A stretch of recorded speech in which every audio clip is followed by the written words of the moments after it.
ঘাসে আমার হাতিতে লাগে ভয়, এখানে যদি বিশ্বযুদ্ধের রক্ত লেগে যায়। প্রিয় উপস্থিতি, আপনারা দেখেছেন এখনো পর্যন্ত রাস্তার থেকে রক্তের দাগ মুছে যায়নি।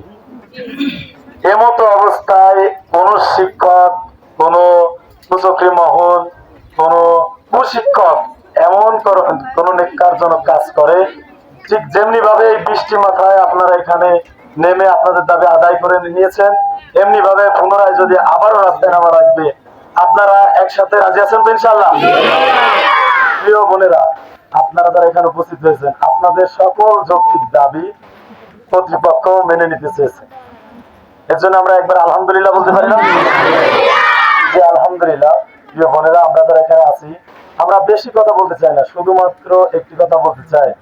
পুনরায় যদি এমন কোন কাজ, এমন কোন দুর্ঘটনা, এমন কোন অপ্রীতিকর ঘটনা কোন ব্যক্তি ঘটায়, তাহলে ছাত্র সমাজ তার দাঁত ভাঙা জবাব দিবে দিবে দিবে ইনশাআল্লাহ।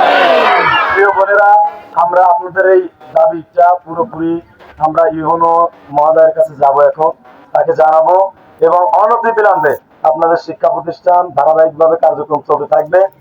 যখন যে সমস্যাটা ফেস করবেন, আমাদের নাম্বার আপনাদের বোনেদের কাছে দেওয়া আছে।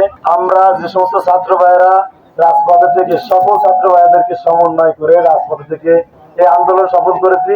আপনাদের যেমন যৌক্তিক দাবি ছিল, আমাদেরও যৌক্তিক দাবি ছিল। আমরা আবারও যে কোনো যৌক্তিক দাবিতে একত্রিত হয়ে আমরা আমাদের দাবি আদায় করবো ইনশাআল্লাহ। বোনেরা, আপনারা যারা এখানে আছেন, আলোচনা করে আপনারা অবশ্যই অবশ্যই সংখ্যালঘু ভাইদেরকে সম্পূর্ণ নিরাপত্তা নিশ্চিত করতে হবে, এটা আমাদেরকে মাথায় রাখতে হবে। কারণ বিভিন্ন লোক এই মুসলমানদের উপর নির্যাতন করার জন্য মন্দির ভাঙার চেষ্টা করতেছে। আপনারা খোঁজ নিয়েছেন মনে হয়। আমরা সিকিউরিটি দিয়ে আমরা চেষ্টা করতেছি মন্দিরগুলো রক্ষা করার। আমি যেটা শুরুতেই বলেছি, আমরা চাই বাংলাদেশে একটা শান্তিপূর্ণ রাষ্ট্র চাই। আপনারা সবাই এর সাথে একমত আছেন তো ইনশাআল্লাহ? আমরা আর কোনো কথা বলাচ্ছি না। আপনারা যারা আছেন, আপনাদের আগামীকাল থেকে যদি পরীক্ষা অব্যাহত থাকে, কোনো সমস্যা নেই তো? তাহলে আগামীকাল থেকে পরীক্ষা অব্যাহত থাকবে ইনশাআল্লাহ। আর যে কোনো সময় যে কোনো সমস্যা হলে আমাদেরকে জানাবেন। আমরা এখন যারা এখানে আছি, আমরা এখান থেকে বিদায় নিয়ে আমরা এখান থেকে বিদায় নিয়ে আমরা সবাই ক্লাসরুমে ফিরে যাবো ইনশাআল্লাহ।